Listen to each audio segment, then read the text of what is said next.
หิหากันไว้มุ่งมั่นโดยใจเส้นฝันฝังใจรอเฮาตั้งแน่รอเฮาตั้งแน่ก็ขอยกมือ10 นิ้วกราบนบนอบน้อมอย่างพระติรัตนเกี่ยวเจ้าตั้ง3 ประการอันมีพระพุทธพระธรรมพระสงฆ์อันเป็นสรณะที่เปิ่งที่เคารพนับถืออันสูงสุดในชีวิตกราบคารวะแตบไตไวยสาปารมีธรรมพระมหาเถรานุเถระภิกขุสังฆสามเณรเจ้าจุตนจุองค์อันใหม่มีประเดชพระคุณหลวงปู่พระเทพโกศลที่ปรึกษาเจ้าคณะภาค7เจ้าอาวาสวัดศรีโสดาพระอารามหลวงตำบลสุเทพอำเภอเมืองจังหวัดเชียงใหม่พระเดชพระคุณหลวงป่อตันเจ้าคุณพระเทพปริยัติเจ้าคณะจังหวัดเชียงใหม่เจ้าอาวาสวัดเจ็ดยอดพระอารามหลวงตำบลจางเผือกอำเภอเมืองจังหวัดเชียงใหม่พระมหาเถรานุเถระเจ้าคณะพระสังฆาธิการภิกขุสงฆ์สามเณร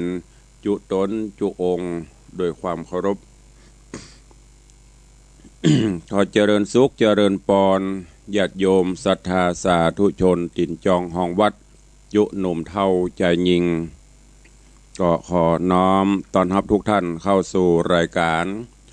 มรดกธรรมกำเมืองต่างสถานีวิทยุ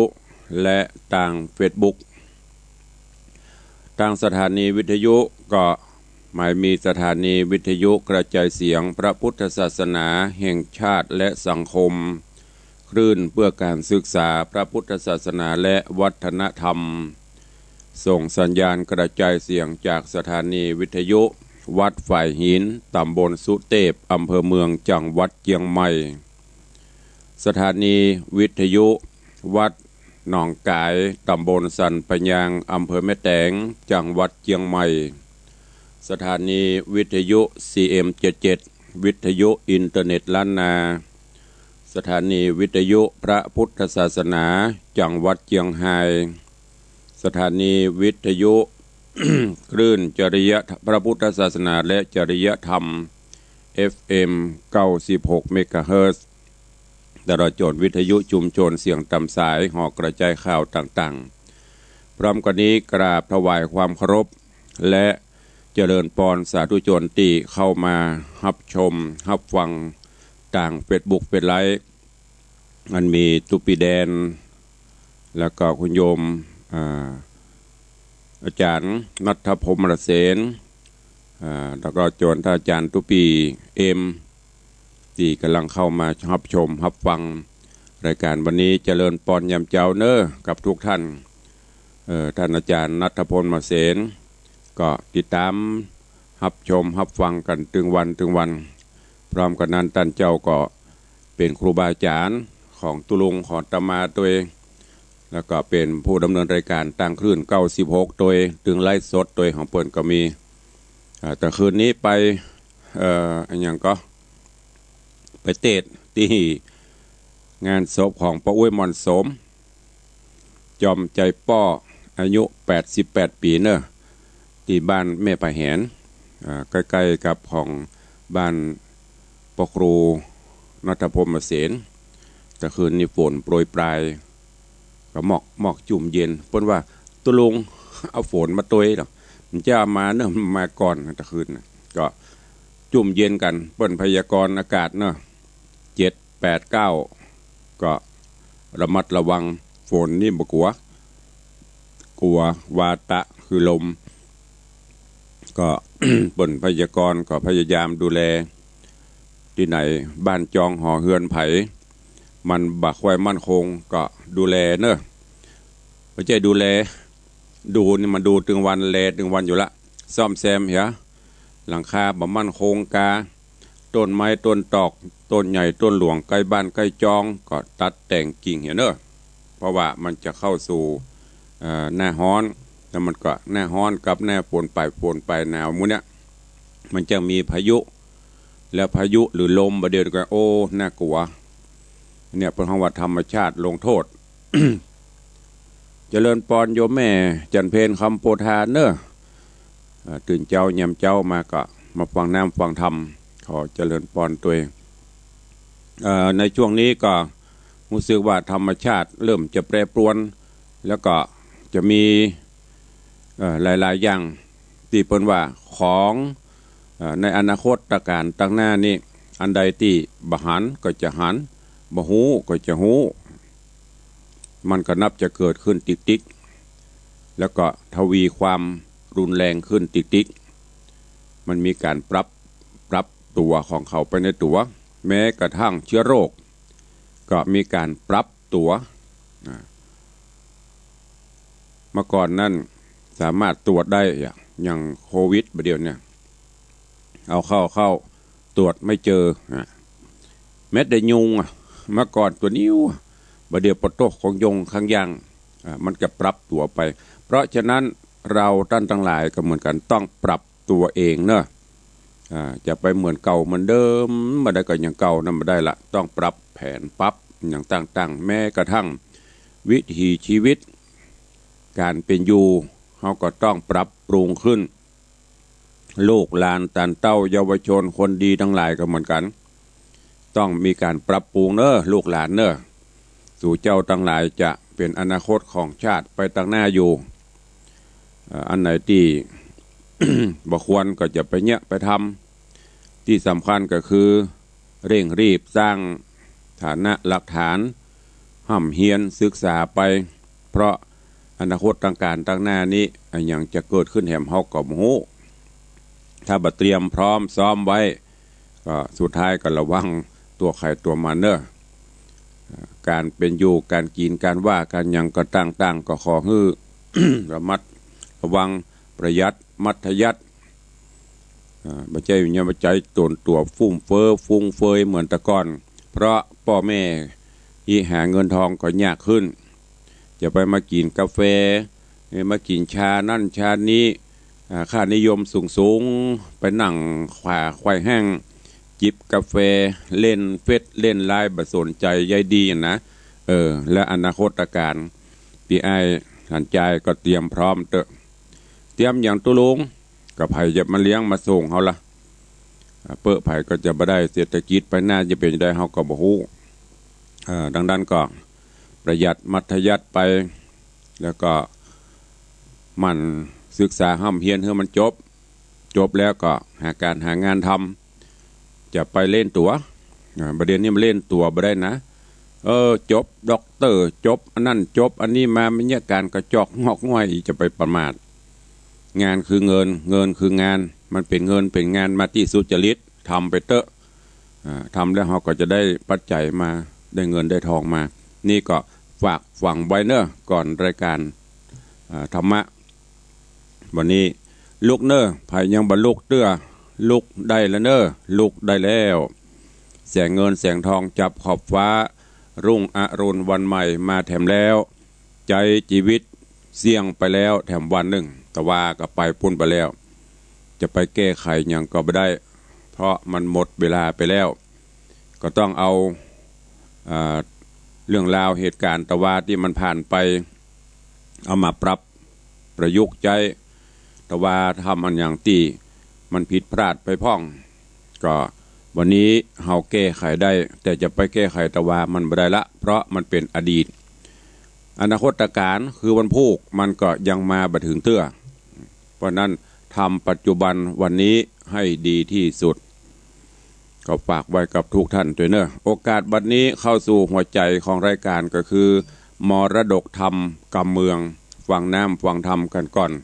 แล้วกำเดียวใต้รายการก็ก้อยมาสนทนาอู้จาภาษาหน้าใหม่กันดังที่เฮาได้ปฏิบัติมาขอน้อมกราบถวายความต้อนรับครูบาอาจารย์เนอะถวายความเคารพครูบาอาจารย์ทุกรูปพระเจ้าประสงค์เฮาตีเข้ามาชมมาพอมารับฟังธรรมะกันต่างเฟซบุ๊กเฟซไลน์ก็ดีต่างสถานีวิทยุก็ตามตลอดจนสาธุชนญาติโยมตัวตอนนี้ไปเชิญทุกท่านกลั่นจิตหื้อใสกลั่นใจหื้อสะอาดจะได้ฟังน้ำฟังธรรม สุวรรณพรหมมา ในผูกที่สองแต่ว่านี้มาถึงตีโปติตุกตะหลังจากตีหาเงินทองผันตัวเก่าจากคนตุกขึ้นมาพอมีฐานะหลักฐานก็มาคืดว่าพ่อก็ตายแม่ก็ตายอยู่คนเดียวเปลี่ยวเอกาก็เลยใครได้กู้ใครได้กิมอู้ง่ายๆตามภาษาบ้านเฮาก็คือใครมีเมียแต่ว่าไปเซาะที่ไหนไผก็บ่ใครได้แม้กระทั่งหูข่าวเสียถีเปิ้นจะขายค่าทาสไปขอซื้อหมู่ทาสทั้งหลายก็ได้ยินได้หันปลาก่อนหนีมดบ่ใครปะบ่ใครได้บ่ใครไปอยู่ตัวไปที่ไหนไผก็บ่ใครได้จะว่าเปิ้นบ่ดีก็มันใจนะจากที่เป็นคนตุกมันการมันงานแม้กระทั่งจะนอนเอาบะเป้ามาหนุนหัวเพื่อที่จะฮื้อพร้อมอยู่เสมอพอหัวตกหมอนปุ๊บก็ลุกเก็บหอมรอมริบมาจนสร้างฐานะหลักฐานขึ้นมาเมื่อไปเซาะขอเมียหรือว่าไปเซาะกู้ข้างที่ไหนกับปะก็เลยกู้บุญบารมีเฮาถ้ามีบ้านนี้เฮาลองไปที่อื่นไปเซาะที่อื่นถ้าจะดีก็เลยดันโดนไปลัดเลาะป่าเขาลำเนาพายไปในตอนนี้ไปถึงที่อยู่ของพ่อฤาษี ไปพบไปปะพ่อฤาษีกำลังเข้าไปกราบไปไหว้พ่อฤาษีแล้วก็ถามสารทุกข์สุขดิบ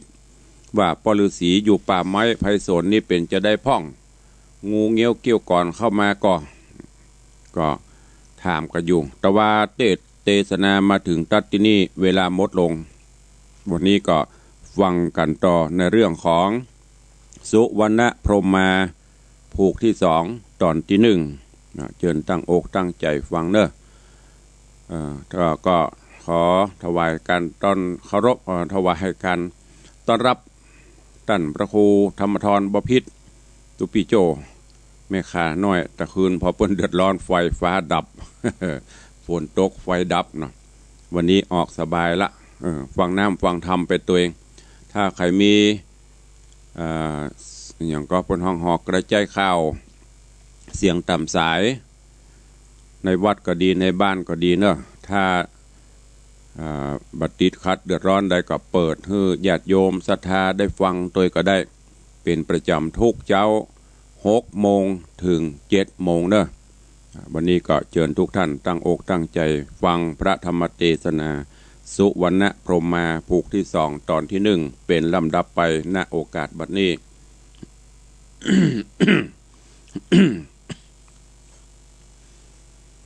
นะโมตัสสะภะคะวะโตอะระหะโตสัมมาสัมพุทธัสสะ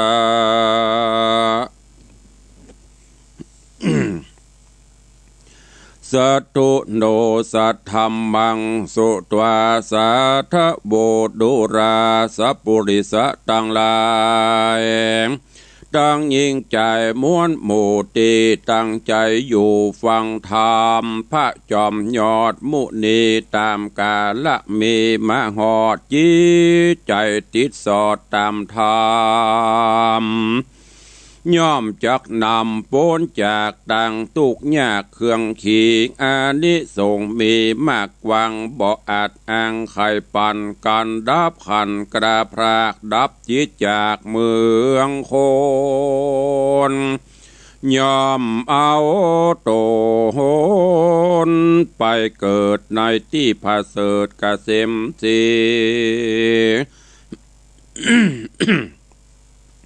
สวดสดีชื่นจ้อยในภาษาซอยเจียงคานเหินเมืองนานหลายหลากปันปีหากเป็นตราก้อนไกลกรากร้อยกราดจากภาษาเมืองบนมาเกิดเป็นคนลุ่มฟ้าพญากราเรวายจากเฮียนอันใดกอดใดสมดังใจไฟใจหมายโรกาลายพญาตบ่มาปาดอินทรีย์ สมบัติมีบ่ไรดูตั้งใจเตตานสุขสำราญข้ามเจ้าตราบแก่เท่าจราบัดนี้นาจากจี้จะได้หูที่ตามมีถึงใจเครื่องขีจะวะสุญโยตั้งแต่เดินโขดันเถื่อนบ่มีเปื้อนปอสองด้านลงหนองห้อมห้วยบุญป่ากรวยเรียบนาตีข้ามดงรีป่าไม้ดังใดกล่าวไว้หนลางอัฏฐะยังไปแจงพระจิงแสงเตสนาวากาจินุโค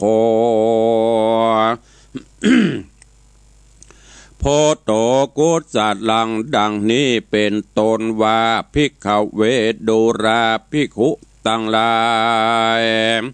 ตนเป็นสายอริยะเจ้าศีลบ่เศร้าข่าวใส่กันว่าเจ้าสุญโยไป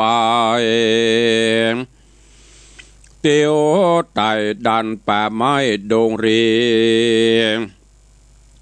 ตามป่าไม้ดงรีลูกไม่มีลายหลากตามใจหากจะกินหล่นตามดินมากเต้าจนเข้าไปสู่ยังที่อยู่เจ้าพ่อฤาษีมีชื่อว่าสีปะวิจาที่นั่นนาเจ้าสุญโยหนุ่มน้อยก็มาตอบถอยกำจามพ่อฤาษีโดยลำดับดีแต่เก้ามาสุดไปโดยปฏิวายหลายแหล่บ่เว้นแว่บทใดจีดงไพรผู้เฒ่าฟังกำเจ้าไข่มายินขุนนาบอดน้อยจริงตอบถอยไข่ปันว่าเจ้าอย่าได้พันสอดลาจุงอยู่ป่าดงดำป้อมเป่งธรรมจะใจเพื่อเหือใดเจยบานคนสามานมวลหมู่อันข้างอยู่โลกาพ้องก็มาอาณาถากันอยากทุกลำบากเครื่องขี่พ้องก็มั่งมีหลายหลากตามวิบากไผ่มานจากมาตันตอบสายหือได้ให้เครื่องกาพ้องเกิดมาแต่น้อยเปียที่จ่องหอยเบียนโตนพ้องเป็นคนตาบอดบ่แจงจอดเล็งหันพ้องหูตันหนวกใบบ่หอนได้ยินสางพ้องมีเนื้อหนังอย่าแผกเบาลายดังเต่าและตกโตพ้องปาโลปากแหวงพ้องแขนขาแข็งมือดวนบ่ล้วนทวนตามดี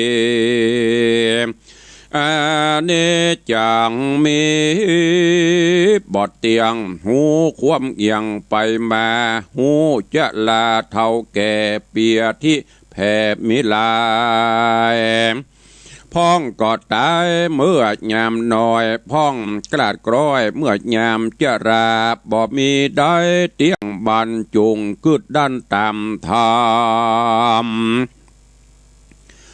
การเจ้าบอดนำไปจากเฮานี้หากยินดีกันเจ้าระสีกล่าวแล้วเจ้าหนอแก้วสุญโยก็น้อมหัวก้มเกล่าวไข่ต้านเล่าขี้แยว่าข้านี้นาโจมจืนปีติตื่นเจยบานคอเจ้าทะรงญาณสอนกล่าวหือหูข่าวกองดีและนางปาฐานยะแต่นอนไปนาเจ้านอนลาสุญโยก็ปาดปูโหอุปถากเจ้าบุญมากระสีเผือกมันมีบ่ไรตั้งลูกไม้หลายลาม สุกแดงงามหอมหื่นก็หามายืนยอดถวายเฮือเจ้าบุญภายที่ใบตั้งน้ำใจและน้ำฉันไม้สีฟันและพาผ่อนบ่ดื้อได้ย่อนอันใดอุปัฏหากไปข้าอำเจ้าบ่เฮือต้านเจ้าเครื่องขีส่วนเจ้าระสีติว่าอาย หากหู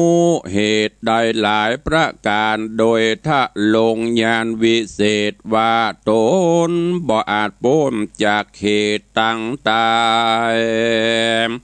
ส่วนว่าเจ้าบุญภายน้อยอ่อนกำมาสอนตัวยตันเตียงภายพันจากห้องไปสู่ต้องแดนไกลเงี้ยวมีภัยบ่อน้อยเจ้ายอดซอยละสีมีสินดีขวาดหูเต้าดักอยู่ได้ก็มีหันและนาเอกติวะสั่งยังมีว่าหนึ่งใบพระตีใบละสีไขกำตีบอกเราแก่เจ้านอนเนาสุญโยอันปาดปูหัวอยู่ไกลเหือได้หูขี้แยม ว่าโดราเจ้าบุญนาเหยกลิ่นกู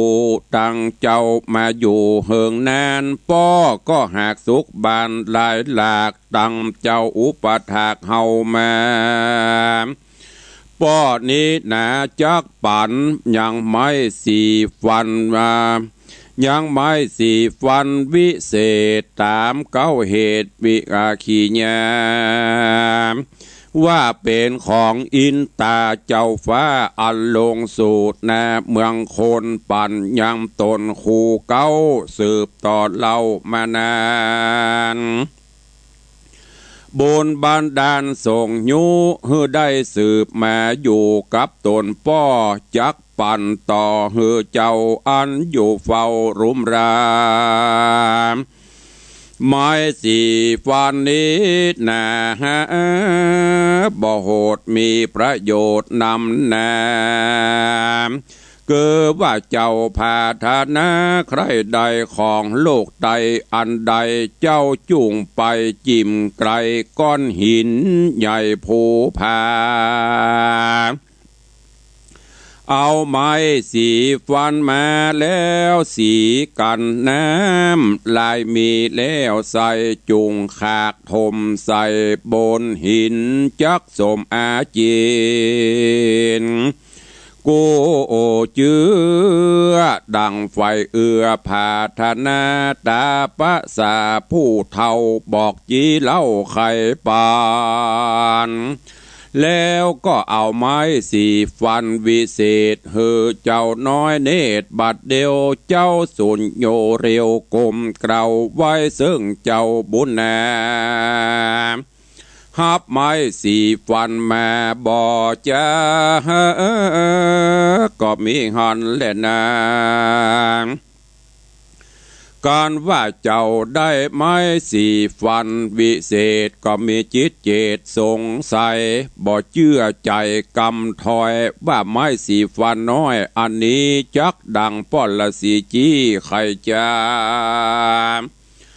กวนเราลาลองพอฮือหูต่อกับตาสมผาถัดนาไฟหอยจักได้ยิงแนบข้างดังหมายโตนคำใจเกิดแล้วใจผ่องแผ้วเจยบานจริงรีบนามัสการก้มเกลาข้าบอกเล่าละสิเอาไม้สีฟันดีบ่จ้าไปยืนอยู่หน้าผาจันเอาไม้สีฟันอันน้อยใส่ปากกล้วยสีไปน้ำลายใส่เต็มปากเจ้าก็ขากลงใส่ยาง บนหินใหญ่บัดเดียวมันก็เรียวกราบกลายเป็นคนใจหนุ่มน้อยน่าจืนจ้อยมีวันอัศจรรย์แต่เล่าใจหนุ่มเนานั้นใส่มันลูกได้แล้วนั่งเจ้าสุนโยก็ฟังไปแห่ก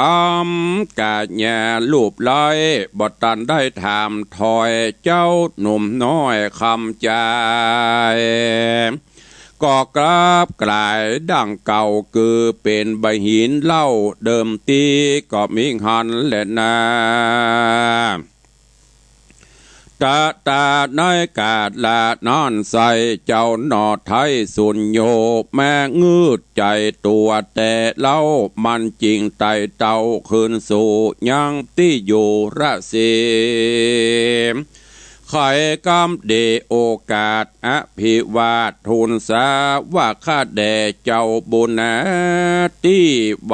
อันว่าไม้สีฟันข้ากระตำมันพอแล้วสั่งว่ากราดแก้วเป็นใจดังข้าหมายเป็นแม่หญิงบ่สมขนิงไฟหอยแล้วยังกราดกร้อยกลายเป็นหินบ่สมอาจีนสักหยาดข้าไม่มาดเครื่องขีเจ้าระสีผู้เท่าฟังกำเล่าไข่จาจิ้งไข่ขี้ยากล่าวถอยว่าดูราเจ้าอ่อนน้อยคำใจแม่นเจ้าหมายใครได้ แม่หญิงไว้เป็นเมียห่วมห่วมยังเหือนเหียเดียวกันเจ้าจุงปันบอกกล่าวหวานคอยิงเท่ากระตำจักสมกำไฟหอยกันเจ้ายอดซอยสินใสได้จะใครบอกแล้วเจ้าหนอแก้วคนผ่านก็นมัสการขาบไว้พระบาทไทยราศีก็มีหันและนาทาดนั่นไปแถมเราเจ้าหนอดเนาสุญโยก็ปาดโปโหข้ามเจ้ากับท่านเจ้าปอละสีบ่อเครื่องขี่กันอยากบ่ลำบากอันใดอันว่าเจ้าสินใส่ผู้เท่าเปียที่เข้ามาแฝง กำตัวแห้งมาฮอดก็ได้โมยมอดมรณะในดงนาป่าไม้ส่วนว่าเจ้าสุญโยนั้นใส่คนผ่านก็กะตามการเลิกซากตามเก่ารากประเพณีการบวชละมวนดีเมียนจอดกาละตอดเดิงตันเจ้าก็ภายพันกราบรากหนีออกจากที่อยู่หมายมาสู่เมืองตนย้อนกังวลพ่อแม่อันเท่าแก่จะลาจิงรีบไกลกลาดันป่าลัดพุ่มแย่เท่าวันก็กำพันไต่เต้าดันป่าเศร้าด้านป่าเศร้าดงรียะทาและมีเมื่อใดดังอันตะตาในกาละยามนอนใสยังมีราชสีตัวใหญ่ตัวเมียมันนอนลับเลียจิ้มข้างที่ห่มไม้กวางผาจานไอ้สุญโยหันบ่จ้ามันบ่กึดแน่กึดหลังก็เข้าเสพเมถุนยังราชสีพิษประเพณีแบบเบาส่วนราชสีเท่ามันสะดุ้งสติฟุ้งตกใจมันก็แม่ปากไขร่ำร้องเสียงดังก้องดงรีดังสายสุนีฟ้าฟาดได้105 ปันโหนห หูบ้านโจรแล้วแหลกดาดหูแตกขจายไอ้สุญโยเลยตายมวยมั่งกลางป่ากว้างดงตันก็มีหันแหละนาเตนี้จากวันนาจะเล่าเถิงยังเศรษฐีเก่าผู้หนึ่งใสบ้านอยู่ใต้ปุรีเมืองพรหมทัตมีข้างคอกอยู่บ้านนอกแดนไกลหิมดงไพรป่าไม้มีชื่ออ้างว่าปุตตมะเศรษฐีเมียตายหนีเสียจากลาละพรากเมินมามีทิดานอดเดางามบ่อเศร้าเป็นยิงสองเป้าปิ่งนอดหน่อยมีชื่อยอดซอยนามาว่าสุจดาเป็นเก้าผู้น้องเล่าชื่ออัมมาราเจ้าสองขาขึ้นใหญ่อายุไล่เรียงกันผู้ปี้1,018ผู้น้องแขวดเป็นตรา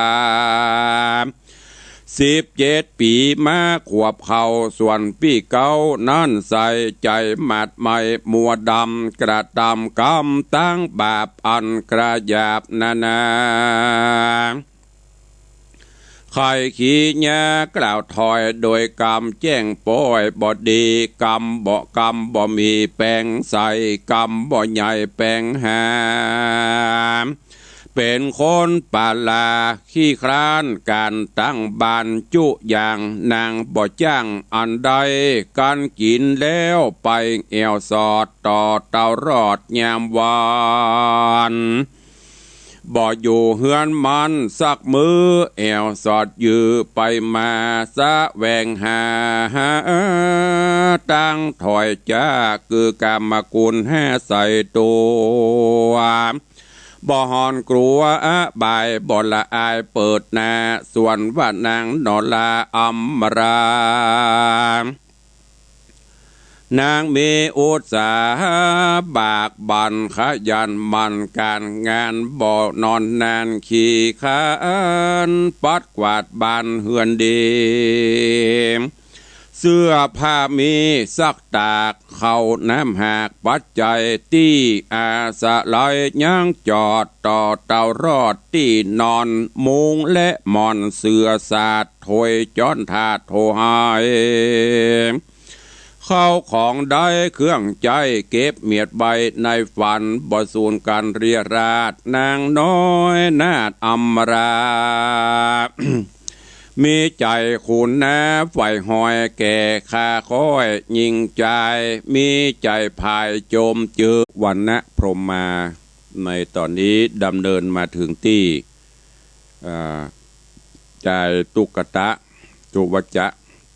จุดโยกหลังจากที่ ล่ำลาพ่อแม่เพื่อที่จะไปเสาะกู้ข้างกู้ขาจนกระทั่งดำเนินมาไปถึงที่อยู่ของพ่อฤาษีในป่าก็เข้าไปสอบถามสารทุกข์สุขดิบต่างๆพ่อฤาษีก็บอกว่าโอ้โยมเฮยเฮามาอยู่ในป่าเขาลำเนาภัยบ่ได้เดือดร้อนทุกอกทุกใจอันใดกินหัวหมากหลากไม้ไปตามโอกาสเวลาฟังเสียงนกเสียงกาเสียงหนูร่ำร้องบำเพ็ญบุญบารมีไปสั่งสมบารมีไปหมดสิ้นแล้วซึ่งกิเลสตัณหาใดๆบ่ได้สนอย่างละแล้วก็ถามเจ้าวัจจะสุญโญว่าเจ้าจะไปที่ไหนตั้งใด ทุกตะสุญโญก็บอกเรื่องราวต่างๆตั้งแต่เก้ามาฮือพ่อฤาษีก็บอกว่าโอ้บ่ต้องไปที่ไหนละอยู่ที่เฮาเนี่ยอยู่ด้วยกันเนี่ยปั่มเปงไปสร้างสมบารมีไปก็เดียวมันจะสมความปรารถนาเองวัจจะสุญโญก็ฟังจากนั้นก็อยู่กับพ่อฤาษีปฏิบัติปัดปู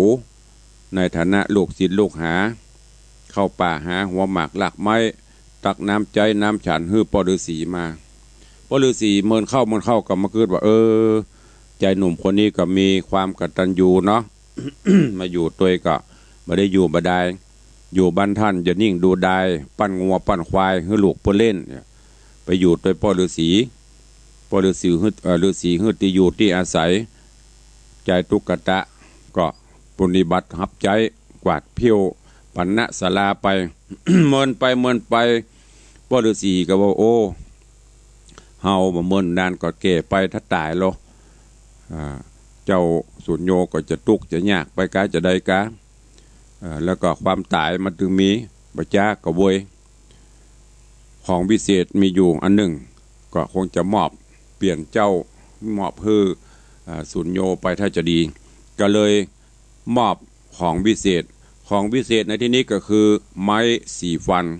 ถ้ากรรมไทยก็คือแปรงฟันมอบคือวจสุญโญโดยบอกสรรพคุณต่างๆแล้วก็ที่มาที่ไปคือวจสุญโญได้หูว่าโอ้แปรงสีฟันนี้ไม้สีฟันนี่จะได้มาง่ายๆเนอะพระอินทร์เปิ้นเฮือสืบกันมาหลายชั่วหลายเจนคนละตั้งแต่พ่อแม่ครูบาอาจารย์มาละตกมาจนถึงเจนเฮานี่ไม้สีฟันนี่จะไปหันว่าเป็นไม้สีฟันบ่ได้นะมันเจ๊กระจอกนะไอ้หรอวจสุญโญก็ถามว่าสรรพคุณมันเป็นจะได้พ่อฤาษีก็บอก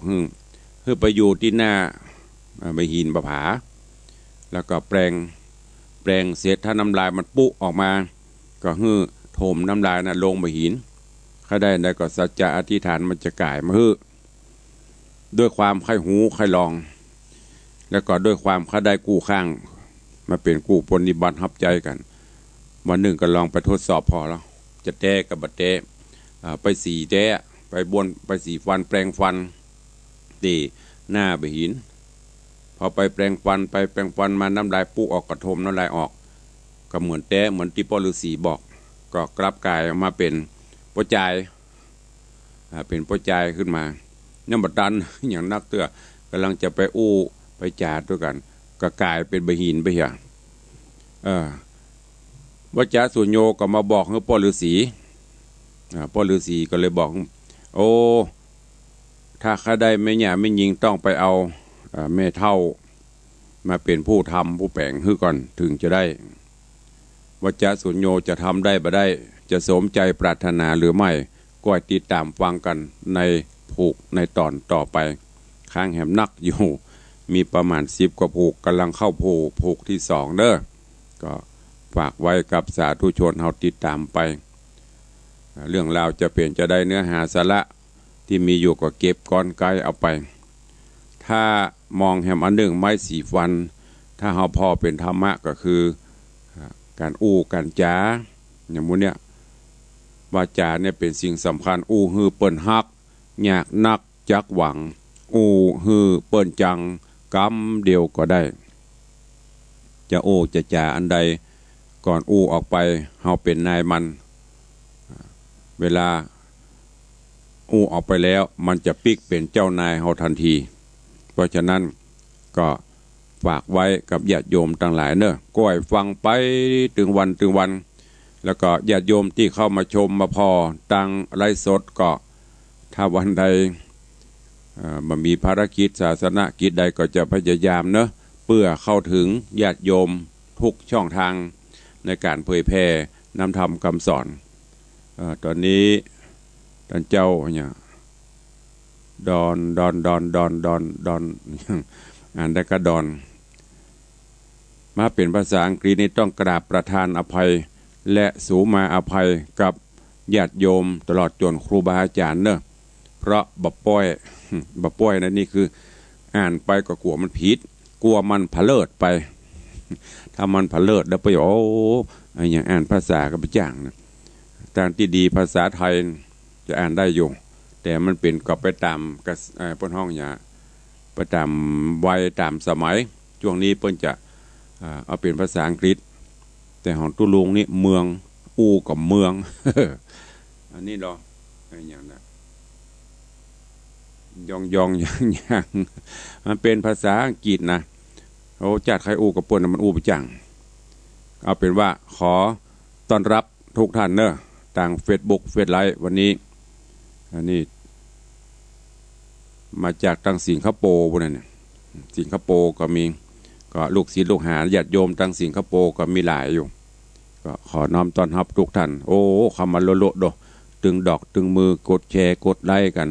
กราบขอบพระคุณและขอบคุณทุกท่านตัวเองก็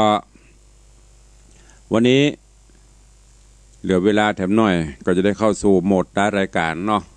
พี่น้องญาติโยมไผ่พ่องเนี่ยโอ้ท่านเจ้าอาจารย์พระครูวินัยธรเมธาสิทธิ์เข้ามากราบถวายคารวะครับผมนี่เหรอไข่แฮมเด็กหญิงศรีนวลทาแก้วแม่ศรีนวลนี่ฟังได้ถึงวิทยุเข้าไปถึงเฟซได้ถึง2เนาะได้หันตัวเป็นตัวน่ะดินขยุนกูเตือได้ยินกระเสียงบอกหันโตวันนี้ได้หันโตหันตีนดินยุ่นเนาะ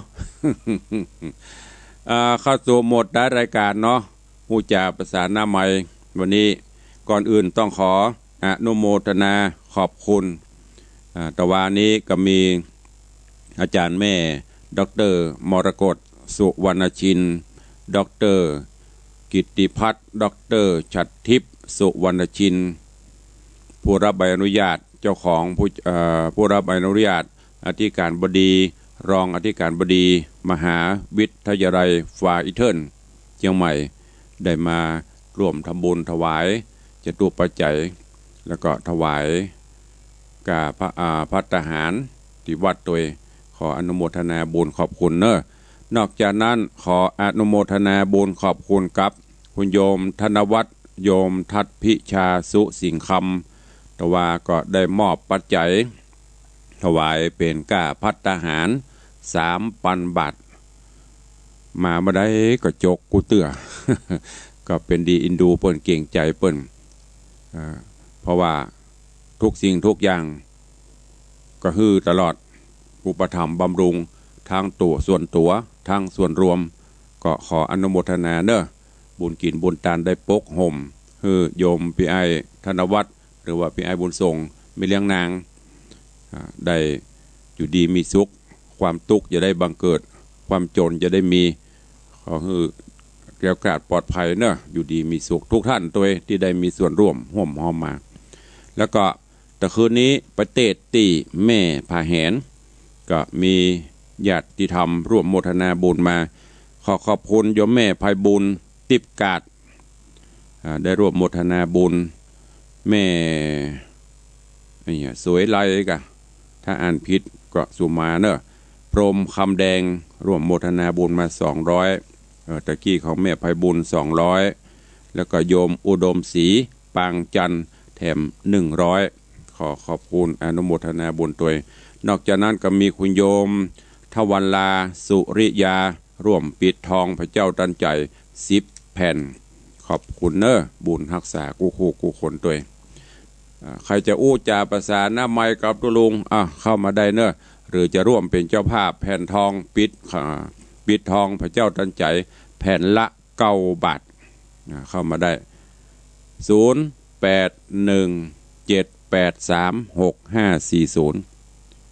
คุณโยมเนี่ยวลีอินทกุลย่อมแม่ศรีนวลทาแก้วสาธุอนุโมทนาเนอเจริญปอนไว้สาครับตุลุงครับมาแล้วพี่เบี้ยวคนเดิม FC เป็นรายการวันนี้อย่าเบอร์ใหม่กะเบอร์9นะคะเบอร์9มันยังบ่ขึ้นชื่อไปหูใหญ่กูเตี้ยชื่อมันจะขึ้นหรอเบอร์ใหม่เนี่ยเบอร์ใหม่เบอร์9เบอร์9มาจ้าเปิ้นหูของเปิ้นกะพอกลัวเปิ้นจะเมมชื่อว่าถ้ามาขึ้นป๊อบมันจะขึ้นธีรวุฒิมากเมืองน้องเบี้ยวแต่นี่ชื่อมันไม่ขึ้น746ลงท้ายด้วย5746อันถ้าจะแม่นนะเจริญปอนสาธุเด้อครับไว้สาครับไอ้เบี้ยวเข้ามาหลายวันหายไปหลายวันวันนี้เข้ามาร่วมรายการอนุโมทนาสาธุเจริญปอนไว้สาครับฟังเลยครับฟังเรื่องแต่ละม่วนดีครับแต่อนุรักษ์ไว้นั่นแหละกำเมืองเฮาบ่อู้ใครจะอู้เนาะตั้งแต่หัวเพียวตีนเนี่ยกำเมืองแต่เลยตั้งแต่หัวเพียวตีนเนี่ยของพ่อของแม่ทั้งนั้นตั้งขึ้นมาถ้าตั้งแต่หัวถึงเท้านี่มันฟังบ่ม่วนเนาะ ท่านกระเพื่อมเหมือนพ่อเหมือนแม่เนาะ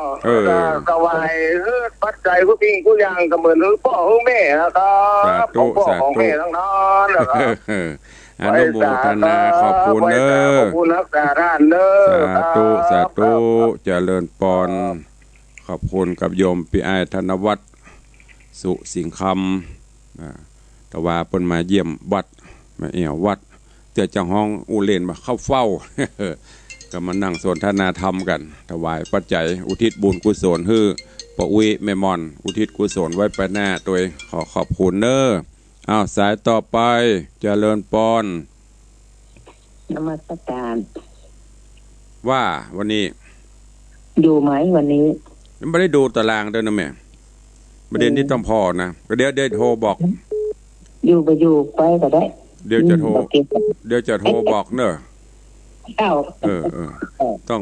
ต้องดูความแน่นอนความชัวร์ก่อนเดี๋ยวนัดปนยันตะวันน่ะเพื่อจะมาตานเข้ายู่ก็ไปไหนรู้อ่ะจะรถมาฮับขืนปนเนี่ยแนกดีปนเนี่ยกินไว้เดี๋ยวจะโทรบอกเนอะสาธุโยมแม่จันดีวิสุทธินันเจดีแม่ครัวเจริญปอนสายต่อไปไอ้สายเจ้าตุลุงเจ้าจากทางใดเจ้าลูกละปูนมาเจ้าเป็นสีนั่นไงได้ปฏิทินแล้วเนอะได้ละเจ้าแล้วก็เอาไว้ให้เนอะ200ก็มาหอมมะลุนกับปฏิทินจิ๊บจ้อยและจิ๊บจ้อยแล้วเจ้าจิ๊บจ้อยอยากให้ได้เข้าไปนะว่าเล่นบ่ได้ส่งบุญไปเสี่ยงไปนะแต่นะว่าแต่แล้วสาธุอนุโมทนาเด้อเอาไว้สายเจ้าจะเลิญปอนสายต่อไปจากที่ไหนเวลาก็ไปเรื่อยๆเนอะตะกี้พอเลี้ยงส่งหรือว่าพี่อาธนวัฒน์บ่ได้กำเมืองมันแน่นแต่หรอตั้งแต่หัวถึงตีนเนี่ยถ้าเป็นกำไทยไว้ใดตั้งแต่หัวถึงเท้าอีกมันน้อยเดียวสุมาเตอะอย่างคนตะก่อนน่ะได้จะตีนตั้งปอต้องมันแน่นนะตั้งนะมันจะเต็มแน่นะถ้าเป็นภาษาไทยเดี๋ยวจะเท้ายันมันนิ้วเดียวเนาะ มันบัดเต็มใจกำเมืองมันแน่นอกแน่นใจดีโอ้กินข้าววันนี้กัดต้องอย่าปอต้องพอมันจะปึ่งเต็มฮะกินข้าววันนี้อิ่มจัง เอาเจริญปอนว่าจะได้